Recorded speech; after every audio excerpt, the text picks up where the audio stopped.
Welcome, everyone. It's wonderful to be with you this evening. My name is Alicia McBride. I am the Director of Quaker Leadership at FCNL. And tonight we're gathered for our August Quaker Changemaker event, Teaching Advocacy with Welling Hall and Lauren Brownlee. It's always exciting to be with you for these Changemaker events, where we invite friends to talk about how they're living their faith in the world and how that intersects with FCNL's advocacy. So I will introduce our speakers tonight. First is Lauren Brownlee, who is the upper school head at Carolina Friends School in Durham, North Carolina, where she co-teaches a Quaker advocacy class. She has taught and worked in the administration of a number of independent schools, including Sidwell Friends. She is a member of Bethesda Friends meeting and attends Durham Friends meeting. She serves on FCNL's executive committee and enjoys writing book reviews for Friends Journal. So that's something to look out for in the future. Welling Hall is a political scientist, civil servant, and artist. She is Professor Emerita from Earlham College and has a long-standing passion for Quaker pedagogy and faith-based lobbying. While serving as a friend in Washington with FCNL in 2018, she developed a curriculum for college professors to use around FCNL Spring Lobby Weekend. More to come on that in the course of this evening. She is a member of West Richmond Friends meeting in Richmond, Indiana, and she has recently started art school studying web design and is starting a program at the Minneapolis College of Art and Design this week. So we're all in the sort of back to school mode, which is very appropriate for this conversation. But before we get started, I'd like to introduce Bobby Trice, who's the Quaker Engagement Associate, and he is your tech person for this evening and has a few tidbits to share. Yes, hello and welcome, friends. I'm Bobby Trice, Quaker Engagement Associate here at FCNL. And as we get settled and just wait for a few more friends to join the webinar, I want to tell you some tech stuff. So first is the chat. If you could change who you're addressing your chat messages to all panelists and attendees, that way we can all see your messages. Feel free to keep introducing yourselves as you have been. And if you have a question that comes up during the course of the conversation, feel free to put that in the chat as well. We will have some time to take questions from the audience, but we may not have time to get to all of them. I think that's all from me. Back to you, Alicia. Thanks, Bobby. So as we get started, I just want to invite us all to settle into a few moments of silence and reflection, and then we'll get started with our conversation.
Thank you, everyone. So this is back to school time. I have two children who are going to be starting 6th and 8th grade on Monday. And for everybody who is heading back to school or has children heading back to school, this is a very different environment and time than in the past. Obviously the challenges of online learning, but there's also a lot of big questions about the role of government, the health of our democracy, and certainly I have experienced that my children are very aware of the election and the effects of the pandemic on what's going on and the Black Lives Matter movement, and they have lots of questions and they're asking, you know, what can I do? And I'm sure that I am not alone in experiencing that and thinking about like how do we engage young adults and children in advocacy in ways that are productive and exciting for them. So I want to just start with giving each of our panelists a few minutes to share some opening thoughts. So we're going to start with Lauren. Thank you. Thanks for having me, and thanks to everyone who is here. I thought I would start by just sharing a little bit about the different ways in which I have done this work. So I first started supporting forms of student advocacy when I was a teacher at Sidwell Friends School.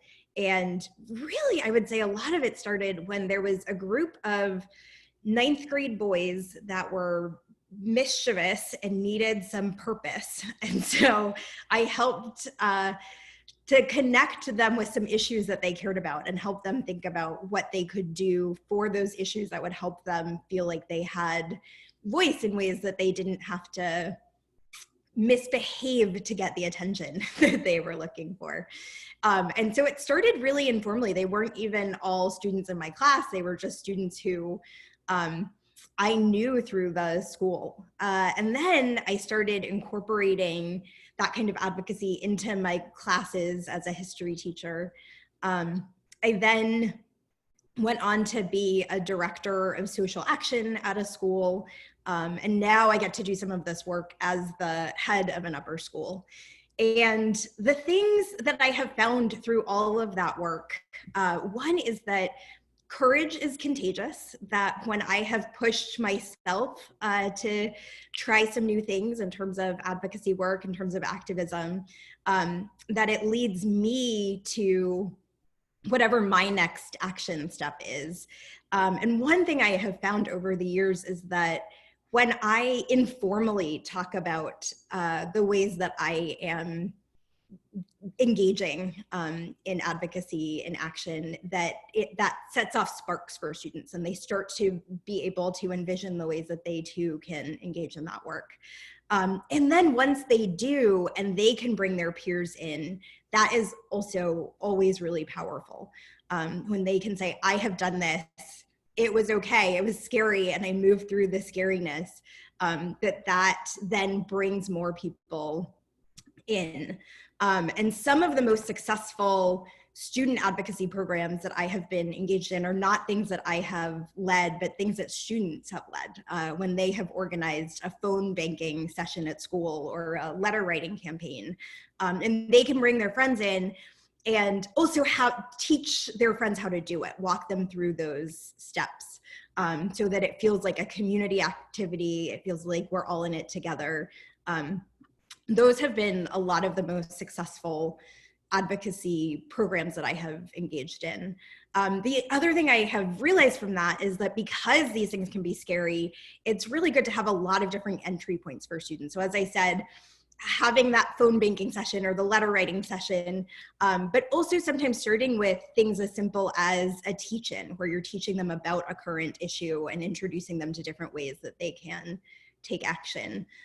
We have done a lot of artivism, where we have students do art that speaks up for a cause, and that can be a great entry point for students.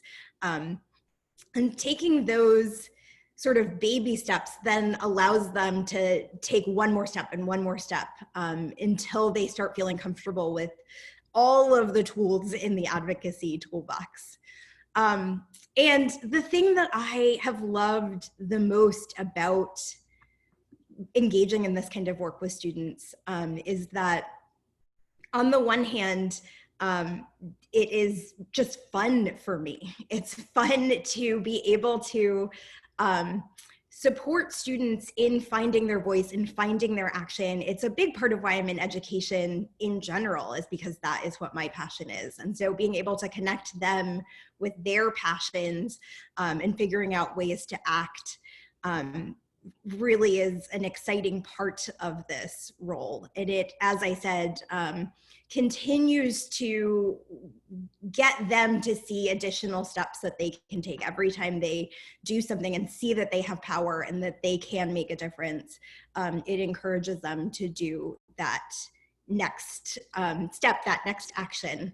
And I will close with one quick story from the first time that I went lobbying with students. And a few weeks later, I was with a student who was telling me that she just wasn't into Beyonce in the same way that she had been before. And I said, well, really, why not? And she said, well, I'm just not sure that she stands for anything other than being Queen Bee. And I said, well, maybe you should write to her about your concerns now that you know about advocacy. And she says, no, I think I'll spend my energy writing to my congresspeople. So that is the momentum that we are building with this work. That's wonderful. Thank you, Lauren. Welling, would you like to offer a few opening words before we get into our conversation? You're still muted. Sorry. Yeah, sure. And first I want to say, Lauren, that's such a fantastic point about courage being courageous. That's, I think, a motto that we can hold on to. I think my three main opening points would be that we learn by doing, and that there's so much research that says that commitment follows action. And to quote another political scientist, to paraphrase another political scientist who said diplomacy is not a spectator sport, I would say advocacy is not a spectator sport. That we learn advocacy by doing advocacy and by doing advocacy in a team. And that's my first point. My second point would be that today you can do advocacy from your living room. You don't need to go to Washington, D.C. to lobby a member of Congress. You can lobby a member of Congress in your hometown.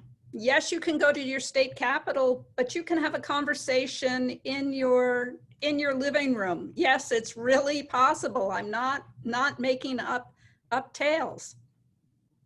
And the third is that advocacy is education in basic civics. And basic civics has never been more important than it is right now. I would say democracy is impossible without civic engagement. And we've got lots and lots of work to do on that score. Every year on Constitution Day, which is September 17th, the Annenberg Center for Public Policy conducts a survey of basic awareness of government functions. And the good news is that last year, public awareness was at an all-time high, with almost 40% of respondents being able to name the three branches of federal government. The bad news is that 1 in 5 Americans can't name a single one. 1 in 5 Americans cannot name the executive branch, Congress, or the judiciary as being a branch of federal government. And although there's going to be disagreements about methods and strategies across the political spectrum, there are people who care about the Constitution, people who care about education, agree that more people need to feel invested in the meaning of the Constitution and the future of democracy in this country. And advocacy, teaching advocacy, is a key way to help people feel invested in the future of democracy. Great, thank you. So as we get started with questions, we're just going to share a few photos of some of the ways that our panelists have been engaged in advocacy in Washington, D.C., when that was more possible to do.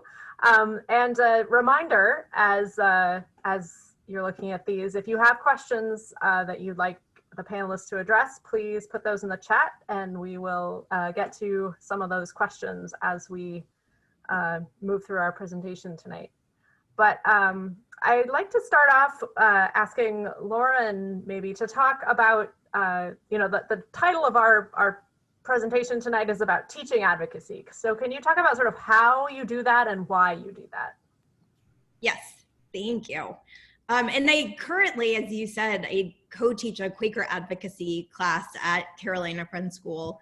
in which we have a really specific way that we do it that centers around actually Spring Lobby Weekend, as you were just saying, and preparing for that and then doing town halls after that. And so that, I think, for others could be a great focal point of that work as well. But before, I was co-teaching that class that was connected with the Spring Lobby Weekend. I would say my core focus is always to think about how what I am teaching in my classes, particularly as a history teacher, how does it connect with real world issues that students care about, and getting students to understand that they have a sphere of influence, and that even if they see that their sphere of influence isn't the same as some of the advocates that they may see on the news, that they have a responsibility to do what they can about the issues that they care about, and that we can partner together to figure out both what are the issues they care about that we can engage in, and then what are the steps that they can take around those issues. And so I have found that by really partnering with students in that and helping them to figure out what the building blocks are, those, you know, those tools in the advocacy toolbox, that we're always able to figure out something that they feel comfortable with as a first step. And often letter writing can be a great first step for students, because they're used to doing writing in schools, especially for, you know, for me as a history teacher, using the foundation of writing that we're already doing is a strong starting point for them. And that then when we get letters back, sharing those letters, sharing the responses that we get so that students can see that they're being heard. And often when we do any kind of letter writing campaign as a school, if we get a letter back, we'll share it with the whole school in an assembly so that students can all see that modeling of the fact that that outreach is making a difference.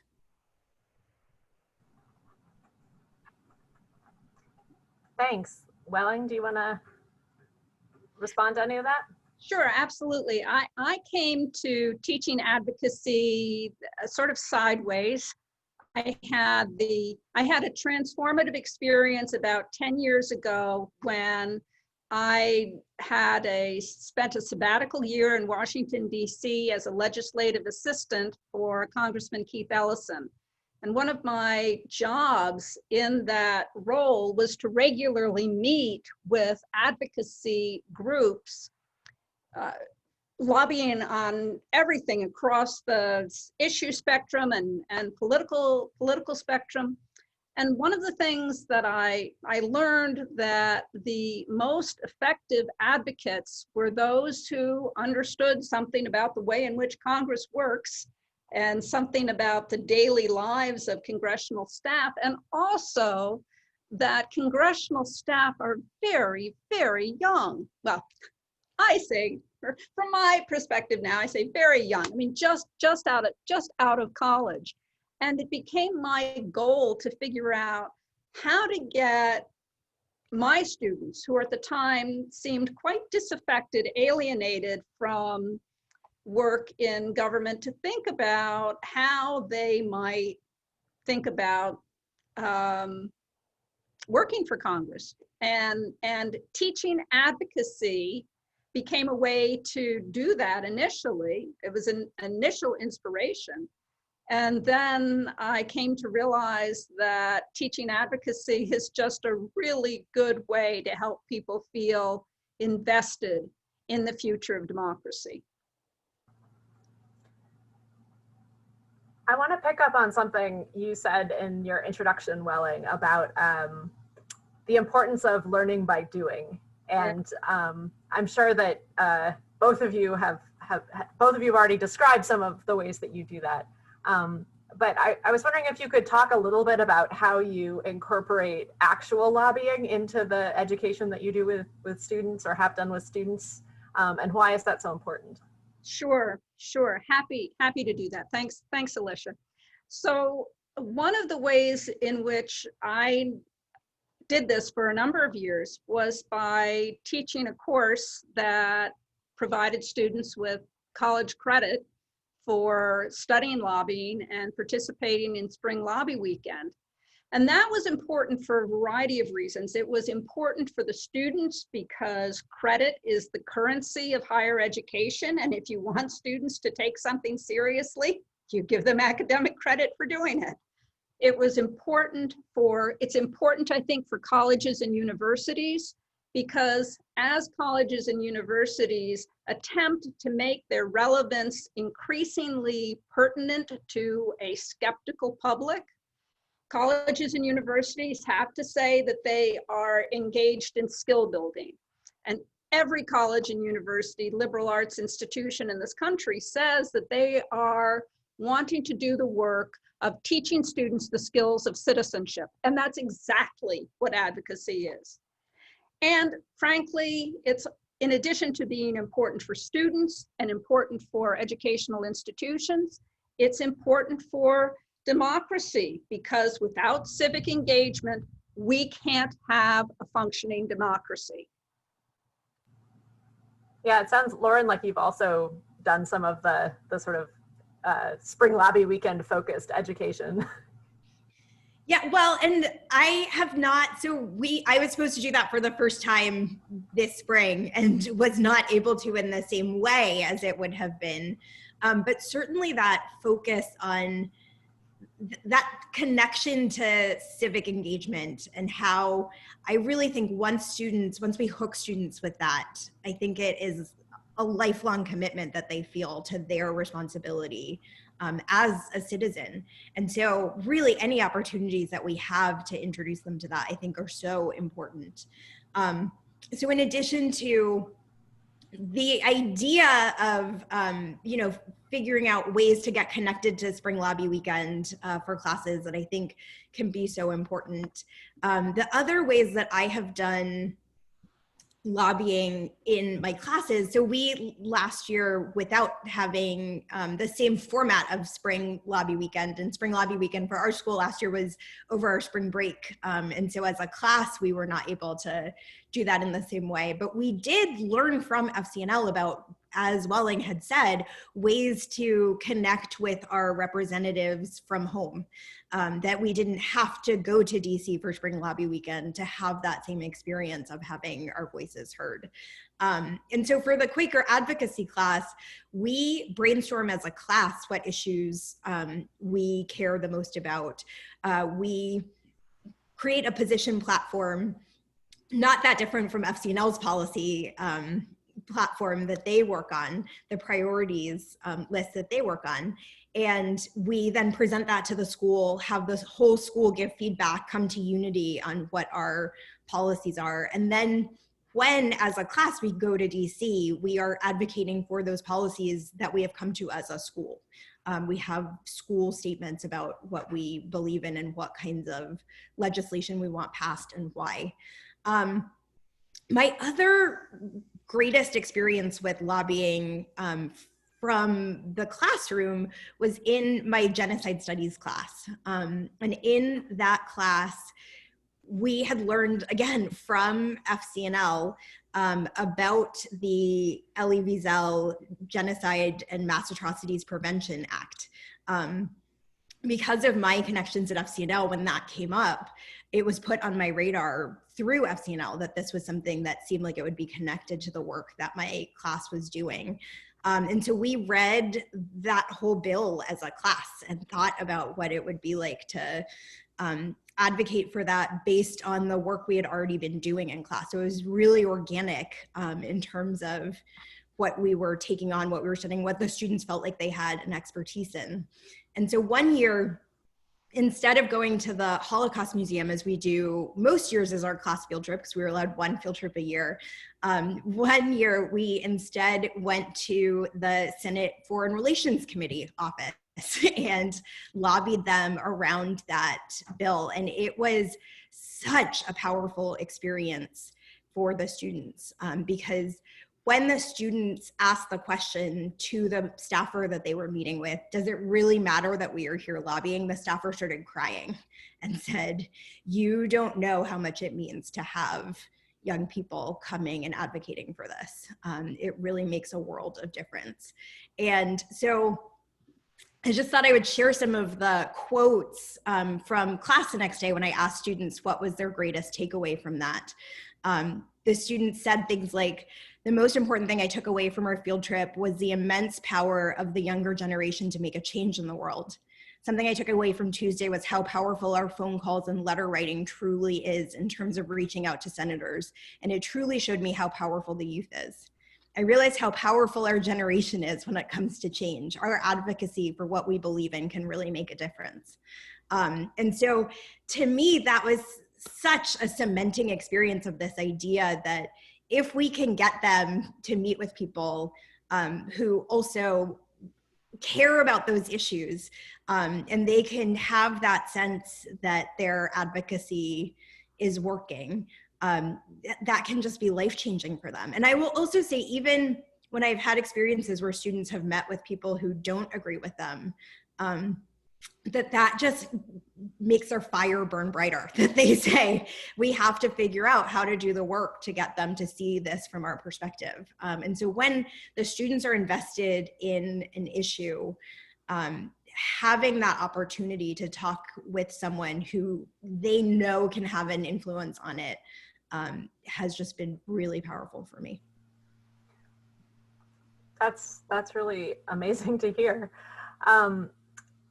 You know, talking about the experience of lobbying and providing those experiences, to me really connects in with the Quaker context that you both have taught in. You know, the idea of an experiential faith and the importance of people learning things for themselves and not just being told about them. Lauren, could you talk a little bit about sort of how that context influences the teaching that you do? Yes, I think for me, the way that becomes most significant is in the Quaker belief of God in every person, that there is light in every person. And so when I am working with students to approach lobbying, it is not that there are good guys and bad guys. It is, how do we find connections and build on those connections? And it really, I think in the spirit of all of FCNL's lobbying work, is about what is underneath this issue and how do we address that. And really always starting with doing the research on our representatives, learning about them, and then being able to feel like there is some real exploration of what those connections are. And even for people who we might agree with them on just about every policy that they advocate for or disagree with, you know, when we are feeling disconnected in all of those ways, really pushing ourselves to see that of God in them, and to use that sense of respect for everyone in the lobbying itself to show that we are willing to partner.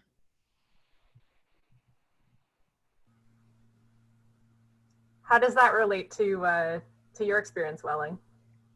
Well, it certainly relates, and thank you, Lauren, for talking about power and for talking about partnerships.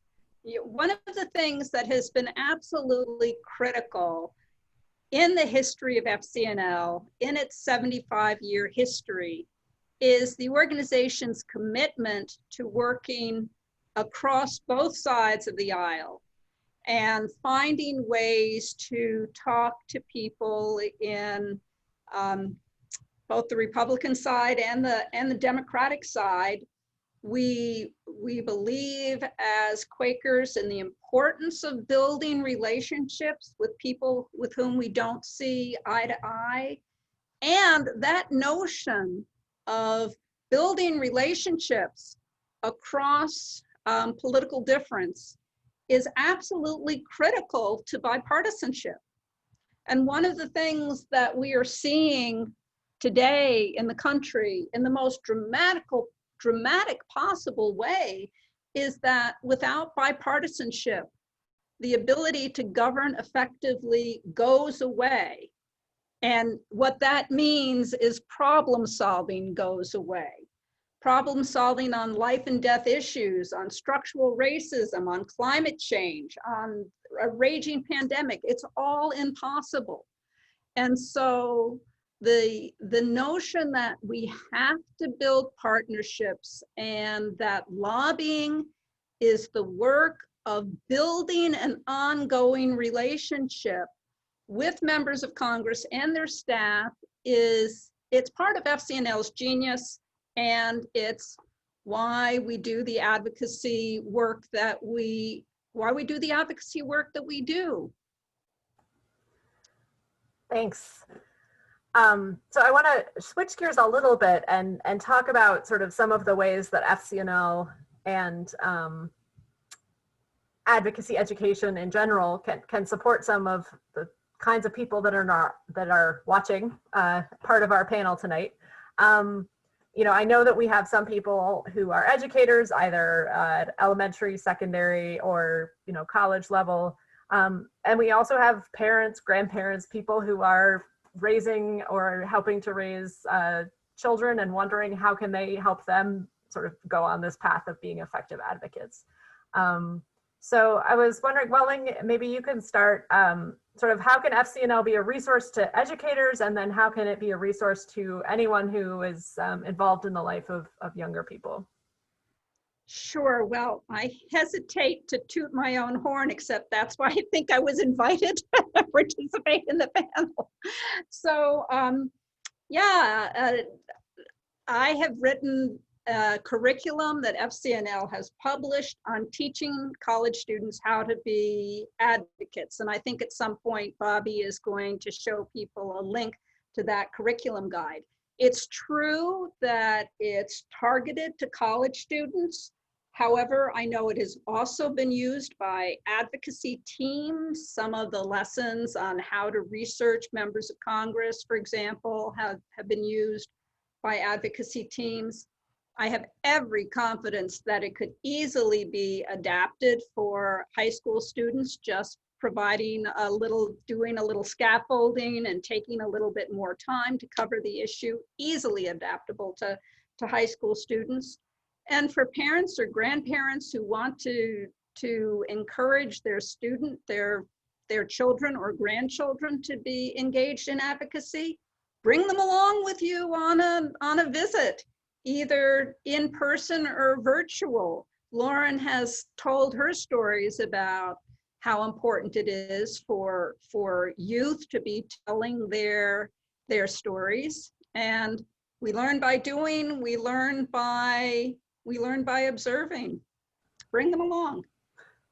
As the moderator, I will take a privilege and just share a brief story of when my daughter, who is now 13, was in kindergarten. I brought her to Take Your Child to Work Day at FCNL and took her on several lobby visits. And I think her conclusion of that experience was lobbying was kind of boring. It's not as exciting as in the movies all the time. Lauren, do you want to offer a few things on this? Yes. So first of all, I will say that I myself learned so much about lobbying from FCNL through attending the annual meeting, through just knowing some of the staff members who have supported me when I've had questions about how to take appropriate steps on different issues. And one of my favorite stories about the way FCNL has helped me is one year shortly after I had been to annual meeting, I had the opportunity to lobby with Dreamers, people who were benefiting from the DREAM Act, or from DOC and what we're hoping for the DREAM Act. And as we were lobbying, when we were in the hallway, at one point we ran into Cory Booker, which was exciting, and we got to say, here's what we want you to do. But the way that in his office, the staffer who we met with said, Cory Booker's really good on this. He's such a strong supporter of DACA. We don't need, he doesn't need to be doing anything else. And because I had attended a session at the FCNL annual meeting on what to do when your representative already agrees with you, I knew some of the next steps that I could ask for in terms of, is he being vocal enough about this? How is he showing how strongly he feels about this? And the staffer said, oh no, he's doing all of these messages. It's very clear to everyone how strongly he feels about this. And I said, well, that's interesting because I follow him on Instagram and I have not seen anything from him about this. And the next day he had some postings on Instagram about that. And so it felt like there was this clear connection of something that I had learned that otherwise, if I hadn't heard that from FCNL, I would not have known what to do when people said, oh no, we're set. I would have said, okay, that's great. But instead, knowing that I could do that extra ask, I think as Welling said before, sometimes based on what I've learned from FCNL, I will say, my understanding is that it's your responsibility as my representative to reach across the aisle for something, that even if you're already supporting it, who are you bringing along with you? And so those kinds of things, I think, are just so helpful to hear from FCNL. So I think anytime people have the opportunity to engage in FCNL programming, that itself is helpful. And then also, I already said that I learned about the legislation that my class supported, and that ultimately became a law. I didn't say that before, but it became a law, and that also was hugely impactful for students to feel like they had lobbied for something. And when they had first lobbied for it in govtrack.us, it had something like a 3 or 6% chance of becoming a law. And so then when they had lobbied and then it became a law, it felt like the greatest thing in the whole world. But I learned about that from Christine Ashley, who was Quaker field secretary at the time, because she knew that that was a topic I was covering in my classes. I have had people from FCNL go lobbying with my classes in DC, and that has been hugely impactful, and talk to us about strategy ahead of time so that we could be as effective as possible. I've had my students get lobby training from Bobby, and that was great. And also just on some of the lobbyists from FCNL have met with my classes to talk about the issues and help the students understand them better before they go in to lobby, so that, again, the students know ahead of time what ways to be framing what they are going to be lobbying about. So FCNL has been huge in my experience of teaching advocacy. Even when I was at a Catholic school, FCNL had no hesitation about partnering with me and my students, even without that Quaker school connection. And so that has always meant so much to me. So my advice to parents and others who might be in the audience is that there are always people to help you, that you're never in it alone if you have questions about how to engage. I would say, despite Alicia's story, I would say bring your child and grandchild to lobby with you, because it might be boring, but it might not be. And it might be that they are able to make a real difference. And that is something that I have certainly heard from staffers, is that when there are young people who are involved in those lobbying efforts, that it helps them sort of pay attention in a new kind of way. Great. Well, I know we have some questions that have come in from the audience, but before we turn to that, I just was wondering if each of you could share just briefly sort of what are a few key points that you really want your students to take away when you're focused on advocacy. Lauren, why don't you go first? Thank you. I would say my core 3 points to my students are that they have voices that matter. That there are multiple ways to use their voices. I always say, find your voice, find your action.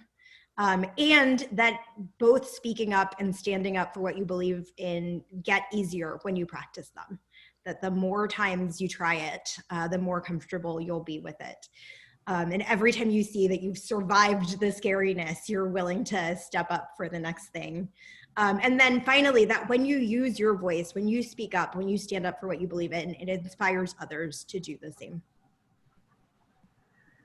Thanks. Welling, what would be the takeaways for you? Okay, so the first one is beautifully overlaps with what Lauren has been talking about. Advocacy is not a spectator sport. You got to do it. The second is we can do this from anywhere. And thank goodness we can do it from anywhere, because most of us can't be in Washington, D.C. now. But that doesn't mean that we have to stop lobbying. And the third is that advocacy really is an investment in the future of democracy. And we just need to keep pushing that theme. It's never been more important than it is right now. Thank you. So we're going to switch gears and take a few questions. First, Bobby is going to show, this is the curriculum that Welling mentioned that you can find on FCNL's website at the URL that is on your screen. And we encourage you to take a look at that. And as Welling said, even if, it's geared for college students, but it can be used for many different audiences. So if you still have questions that you want to ask, please put those in the chat. We'll get through what we have time for. I'm going to start with a question from Laura, who says, can you share other things in the advocacy toolkit for those of us who are beginners but would like to partner with kids? I think maybe things other than direct lobby visits. Lauren, I know you mentioned letter writing. Do you want to talk more about how you've used that? Yep. So I would say when I have talked before about an advocacy toolbox, some of the things I have included in that overall are letter writing. And again, there are some great guides on FCNL's website to letter writing. So even if you have not written a letter yourself before and want to support students in that, you can find that scaffolding for that, find that skeleton outline for an effective letter on their website.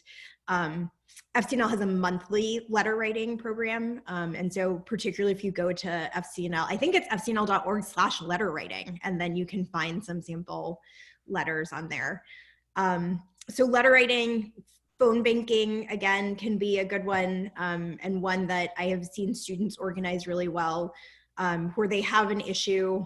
And in both cases, they pick an issue, they pick what their main points are, and then they just tell people how to speak up about it. So if it's a letter writing campaign, they say, these are the points you're making in your letter. If it's a phone banking session, they say, these are the points you want to hit in your phone call. The nice thing about phone banking is that it can go super quickly. And that can also be encouraging, that it is something that can happen during a lunch period. We one time had over 100 calls that our students made in a lunch period. So those two, in addition to lobbying, which we have talked extensively about, as I said, before teach-ins, I think can be a really powerful one. Laura, I know that you are a science teacher, and so I would say if there is an issue that you think is going to be important for students to advocate about, that you have some connection to in terms of your teaching, if you partner with students about your giving an introduction to that issue and then helping them to brainstorm ways that they could take action in that is often a great way to build student confidence. If they feel strongly that they know the content of the issue first, that empowers them to advocate around it. And again, similarly with current events discussions, that if there is, something about climate change that is in the news, that hosting a conversation about that, and then helping again at the end to think about what are the next steps, do we think, what is a way we could take action, but starting it as a just current events conversation can be powerful. And then not as directly advocacy, but I think ways to help students have their voices heard is organizing when there are marches or rallies, having a group from the school go to that often is really momentum building, and then students are interested in figuring out what other activities they could do from that. And then finally, if there's an issue that students have done a lot of things on and are feeling really confident on, I've also seen student-hosted town halls be really effective, where they invite into the school representatives and have students engage in that. And that is often, if you've done a lot of that other work and want to take one more step, that is a great one. That's a lot of good tools for a toolkit. Welling, do you want to add any, or did we cover them? Well, I guess I would say that for more advanced students, it's certainly possible to have them write policy positions or pro and con policy positions, and there is an exercise about that in the curriculum guide. And another resource that I would encourage people to look at now is the free resource that's targeted at secondary school students. So Lauren probably knows more about this than I do, but C-SPAN Classroom is a really rich free resource of huge library about Congress and Congress and the public. And there are some lessons in the curriculum guide that point to some C-SPAN resources, but I would also encourage people to think of that as being part of their toolkit. And that makes me think of one more, which is writing letters to the editor. That is another great one. And that if you are already having people write letters to their representatives, they can often just revise that to be a letter to the editor. And also, Bobby, I don't know if you could also put in the FCNL guide to that, because FCNL has great tools in order to make that process really easy. And that's something that we actually did a lot this spring with students as a way of getting them engaged when they could not be going to DC. So lots of things to do for people who are interested. Cheryl Deppner from Michigan had a question specifically for Welling about the best ways to do virtual lobbying. I just want to highlight one FCNL resource that we have, which is that every Tuesday we do a Learn to Lobby in 30 Minutes live training with one of our organizers. And that's on our events page that you can sign up for. And that's a great way to sort of get a crash course in how to set up a virtual lobby visit. But Welling, do you want to talk a little more about that? Nope, you took the words right out of my mouth. Okay, I answered that question. So Francis asks, in teaching advocacy, do you feature any examples of youth-led movements? And which of those stand out for you as successful? Whichever one of you would like to jump in on that. Lauren, go for it, Lauren.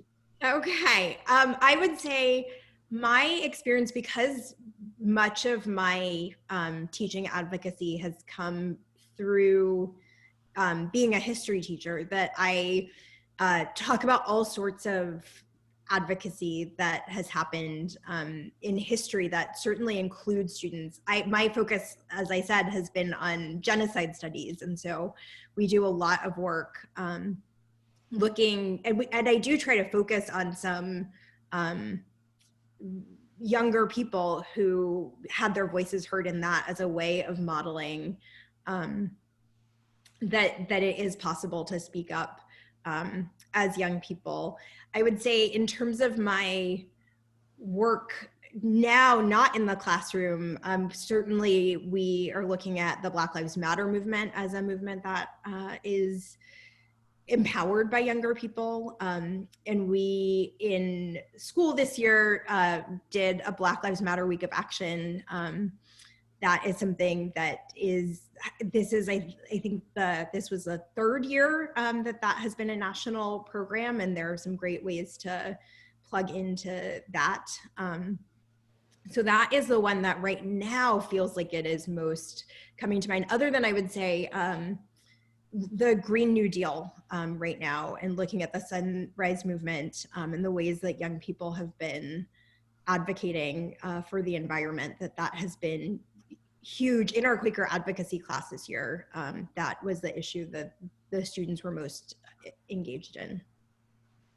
Well, and I think we could probably also point to the leadership of the Parkland students in work on gun violence, and FCNL has an active program on gun violence too that Bobby could probably point people to.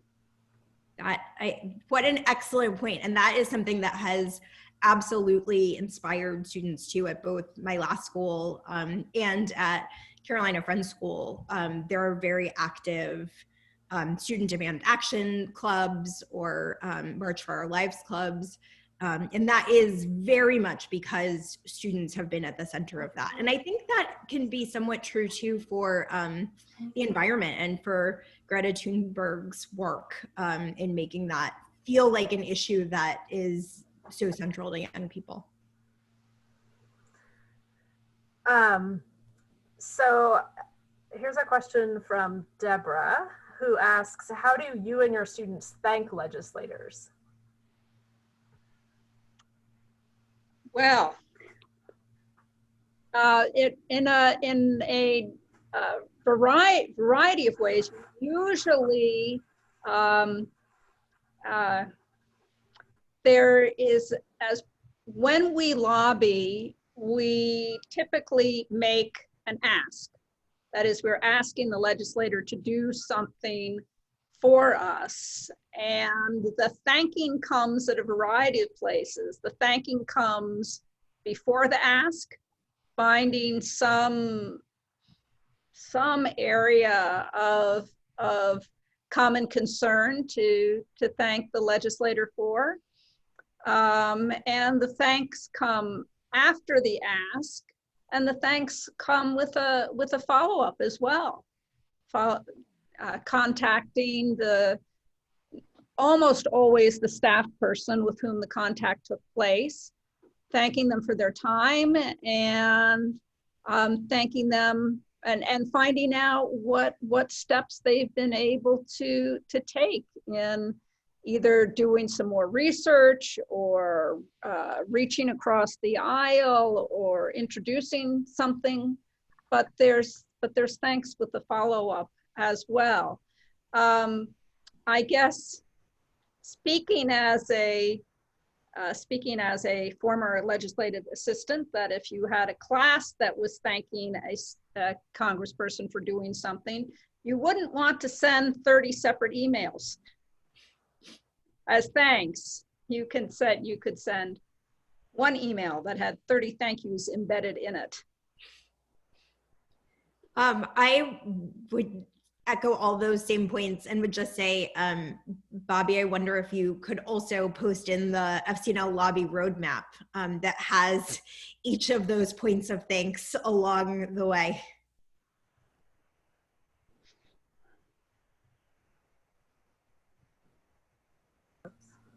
Have to unmute myself. Yeah, we talked at the beginning a bit about the relationship building and how important that is, and the thank you is really a critical way of helping to start a meeting off on the right foot, and also build an ongoing relationship. And I know that sometimes when people have struggled to find thank yous, we tell them, if nothing else, you can always thank them for agreeing to meet with you. Well, I think we're going to wrap up questions. I have one more question for the panelists to close us out, but first we're going to take another visual break to showcase some of Welling's other work outside of teaching. This is some of her artwork, and the second two pieces are, I understand, having to do with an exhibit on gun violence. Yes. Welling, do you want to say a little bit about this just for a minute or two? Yeah, sure. I'll just share that in terms of relationship building and storytelling, both of which are critical to FCNL's overall methodology, I have found visual arts to be really, really critical in storytelling, and that middle piece, which is based on a toddler story, not a toddler story, a toddler pushcart. The title of that piece is Thoughts and Prayers. And when I was working on that piece in a studio, my studio was right next to the studio of a young man who had a very different political worldview than I did. And as the work was approaching completion, he said to me, you know, I think that that sculpture would tell an even more, have a bigger impact as a story if it had a bullet in it. And I said, well, I don't have any bullets. And he said, I do.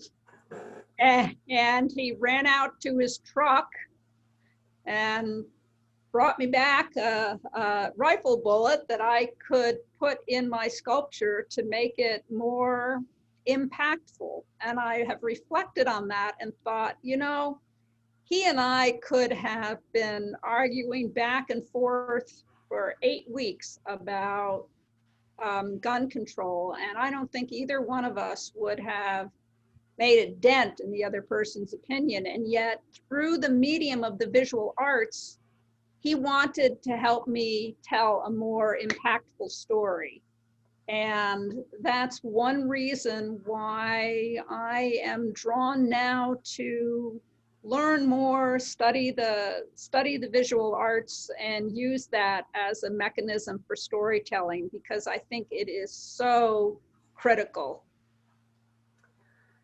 Thank you. It's there are lots of ways into advocacy, I think is part of that.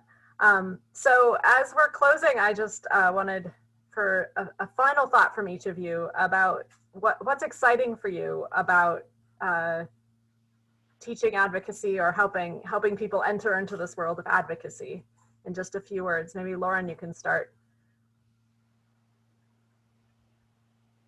You're still muted, sorry. Thanks. I think for me, it is just a sense that teaching advocacy empowers young people to see that they can change the world. And with the ideals that they have as young people, it really, having that energy being shared with representatives makes just such a huge impact, and it changes both the policymakers, but it also changes the students themselves. Thanks. Welling, what's exciting for you? Each of us has a story to tell about our investment in democracy and why it matters.